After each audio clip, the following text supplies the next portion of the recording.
So in this video, guys, let's talk about the word enlightenment and how thinking you're enlightened, claiming you're enlightened can damage you and others. And you might be thinking, that sounds a bit dramatic.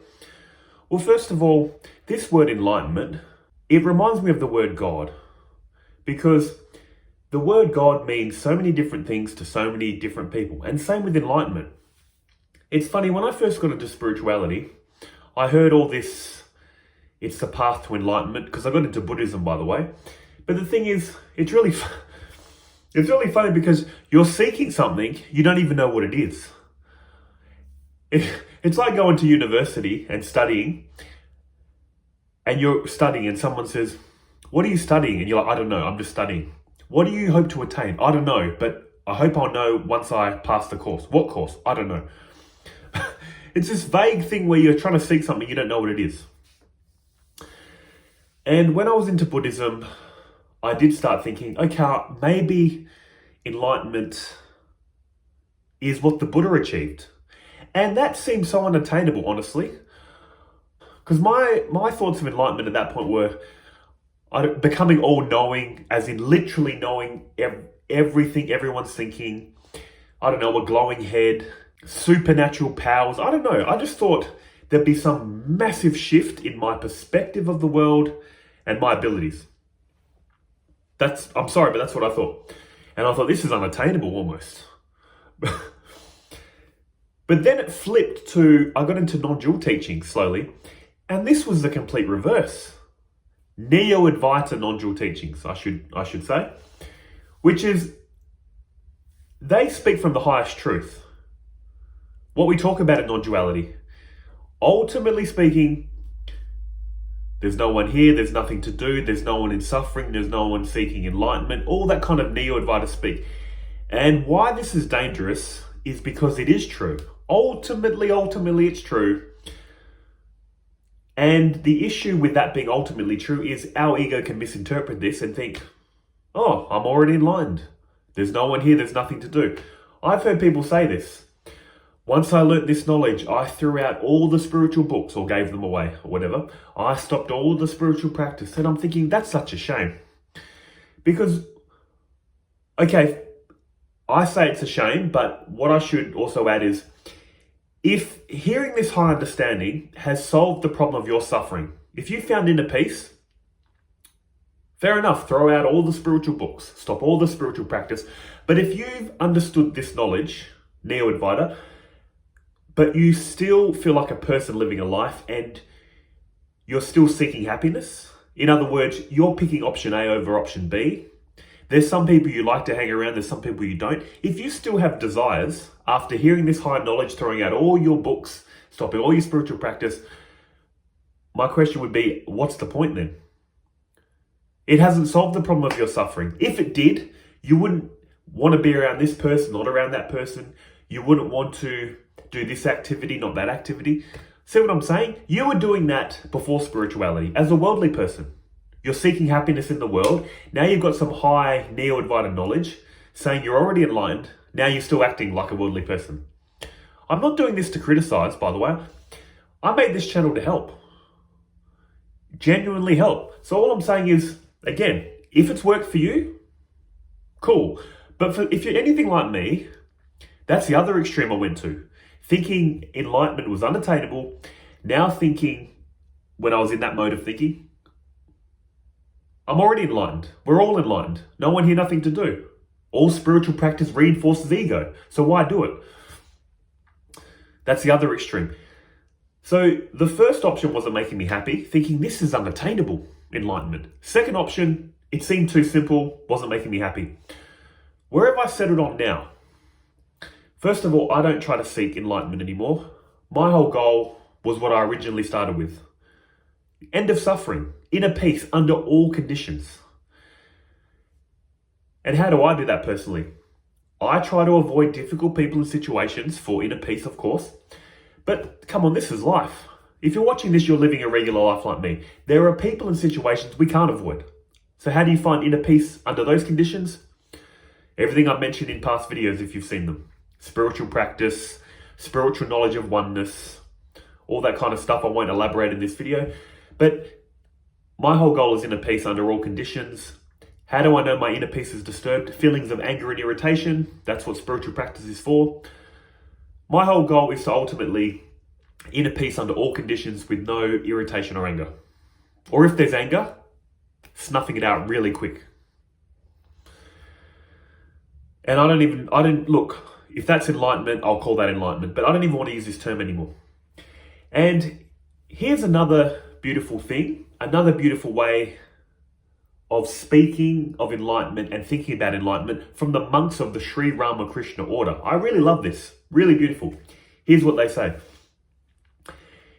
It's better to be enlightened, to feel you're enlightened and claim you're not enlightened, than to think you're enlightened and not be enlightened.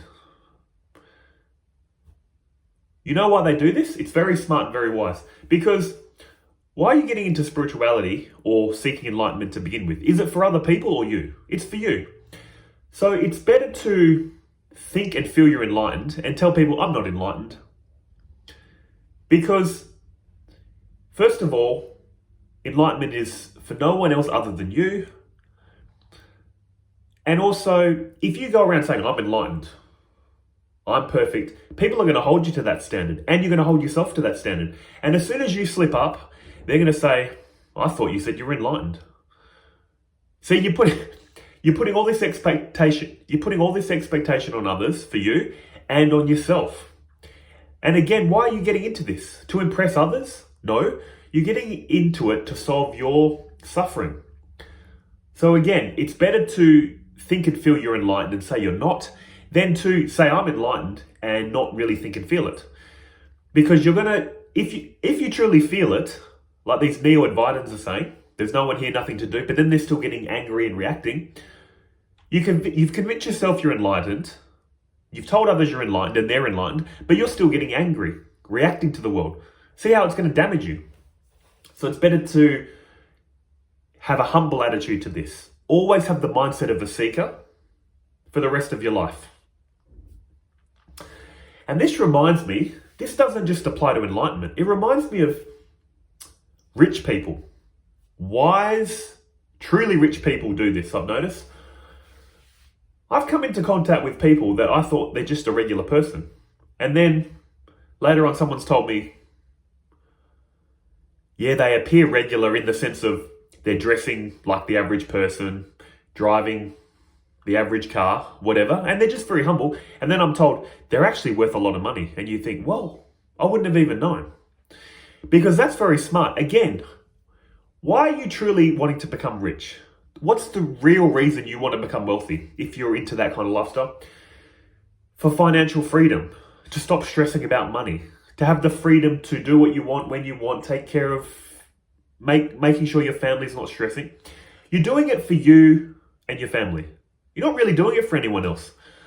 So again, if you know you're rich, like these truly wealthy people do, they have reached the point where they know they're rich. Their friends and family know they're rich. Why do they have to show off to the world? Also, why show off to people that ultimately aren't going to benefit? They're going to get jealous. They might come after you for your money. See, there's no gain apart from your ego. The only gain showing off that you're rich is for ego, to show off. But on a practical level, money is for you and your family, not for anyone else. On the flip side, here's what a lot of people do. They're poor, they're broke, and they act and try to appear rich. So they're giving off this image of richness to the world, but they're actually broke. They're borrowing money. Their whole identity is, I'm the rich one. Now, what happens if it all goes wrong? That they start losing money? Everyone's going to say, oh, I thought you were the rich one. What happened? See, your reputation's ruined. Your finances are ruined. It's not the way, guys. That's why I've noticed in this life, anytime you operate from ego, it's going to destroy you. That's why I said the truly rich, they don't need to show off. And also, the truly rich, if they did lose it all and you didn't know them, you wouldn't even know they were rich to begin with, see? So what's true of all this money is true of enlightenment, inner peace. This is for you. Once you solve your suffering, if you want to call that enlightenment, call it. But who cares really? The whole goal is not labels, it's to end your suffering, to find inner peace. And once you've found it, it's like what they say in aeroplanes. Put your mask on first before assisting others. Becoming a happy, stable, calm individual is helping yourself. Now you'll be an instrument to truly help others. If you're not sorted mentally, you can't truly help others because your mind's messed up and then you're going to give messed up advice. Or you're helping, wanting something in return, then getting angry if they don't return the favor. See, you need to find the source of happiness within. You need to solve your own suffering. Then you can be an instrument of genuine help and love, if you so choose. And if you don't choose to help people, that's all right. But at least you won't be making their life worse or life worse in general. This whole reality is the sum total of all our thinking. This is like a collective dream of 8 billion minds coming from the one source, the one consciousness. How this world is presented is, like I said, the average, the sum total of everyone's mind. So to do your part in this reality, make this person loving, patient, compassionate, have inner peace. And then, like I said, it can help others genuinely without expecting anything in return. And it won't make other people's life a misery. If you can't help them, don't make their life worse. That's all I'm saying. So basically, to end this video, guys, to review what I've talked about, don't worry about this word enlightenment. Why did you get into spirituality? I don't even know why you did, but if you're anything like me, I got into it to feel peace and contentment under all conditions. I have mapped out a way of doing this through non-dual teachings, which I'm trying to share with you guys. Intellectually seeing oneness, then realigning your actions with spiritual practice to feel it. My whole goal, and I feel like I'm progressing day after day, month after month, year after year, what I know intellectually is slowly being realigned with my actions. And when there is no more lasting irritation and anger, maybe just briefly in the moment, then I'll claim internally I'm enlightened. But I'll never say it to anyone, by the way. Even if I feel it, I'm never going to say it. Because like I mentioned earlier, why are you doing it? For you. And you want to be really genuine. Like I said at the beginning as well, if these Neo-Advaita teachings, no one here, nothing to do, everything's happening in boundless awareness, you're already enlightened, if that is genuinely helping you, of course. Nothing else required. But if you feel like there is someone here with something to do, what can you do? Make this person happy, calm, and stable. Non-reactive. Practice the art of happiness. Happiness is a habit. You need to practice it to become good at it. So guys, to quickly wind down this video, what's a quick review of this video? Why do we get into spirituality? End suffering. Well, that's why I did anyway. So don't worry about this word enlightenment anymore. Just focus on ending your suffering without any label. And if you like those teachings of Neo-Advaita, there's no one here, nothing to do, you're not in suffering, there's no one seeking enlightenment. If you like those teachings and it's working for you, honestly, it didn't work for me. But if it works for you, if it ends your suffering, no more effort required. You're right. But if you're anything like me, they say there's no one here, nothing to do, which I know to ultimately be true. But I still feel like there's someone here with something to do. So this someone here with something to do needs to practice the art of happiness. Practice the art of non-reactivity.